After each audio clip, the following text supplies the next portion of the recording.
A podcast came out a couple of years ago, and it didn't just go viral, it changed how reading is taught across entire states. It led to schools rewriting their curriculum, lawmakers passing new laws, and even a school superintendent publicly apologizing to students. That podcast is called Sold a Story. What it revealed is something most parents were never told about how reading was being taught. When Sold a Story was released in 2022 by Emily Hanford, it focused on one central claim, that many schools had been teaching reading in a way that didn't match how the brain actually learns to read. And if you've ever watched your child struggle, guessing words, relying on pictures, avoiding reading altogether, this connects directly to that. Subscribe if you're trying to figure this out for your own child.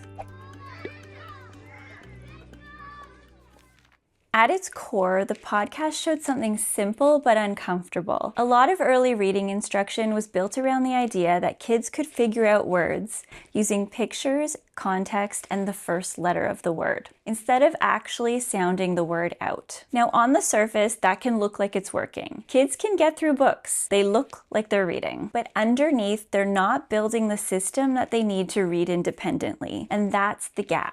And for a lot of kids, it doesn't show up right away. It shows up later, when the words get harder, when pictures disappear, and when guessing stops working. And once parents and educators started seeing that clearly, everything started to move very quickly. This podcast didn't stay inside education circles. It reached parents, teachers, and policymakers all at the same time. Millions of people listened to it. And suddenly, families were asking questions like, why is my child guessing instead of reading? Why weren't they taught this differently? In at least 9 states, this podcast was directly referenced when new reading laws were introduced, and that's rare. You almost never see a single piece of media create that kind of alignment across parents, schools, and government. But the moment that really shows the impact wasn't a law being passed. It was something much more personal. In Fargo, North Dakota, a school superintendent publicly apologized for how reading had been taught. That's when this stopped being a debate about methods and became a conversation about outcomes, about kids who struggled longer than they had to, kids who thought they weren't good at reading. And it didn't stop there. Since that podcast came out, more than 40 states have passed laws or policies requiring evidence-based reading instruction. That's one of the fastest shifts we've seen in education. But here's the part most people don't see. Changing policy doesn't instantly change classrooms. Teachers need training and schools need new materials. And kids are still learning in the middle of that transition. If you're a parent watching this, what are you seeing? Are they being taught to sound out words, or are they still encouraged to guess? Tell me in the comments. Here's the most important part of all of this. Sold a Story didn't just change policies, it changed awareness. Parents started understanding what to look for. Teachers started questioning what they were given. And once you see the difference between guessing and reading, you can't unsee it. I recommend you check out the first season. A second season of the podcast is already planned, which means this conversation isn't going anywhere. One podcast sparked the shift.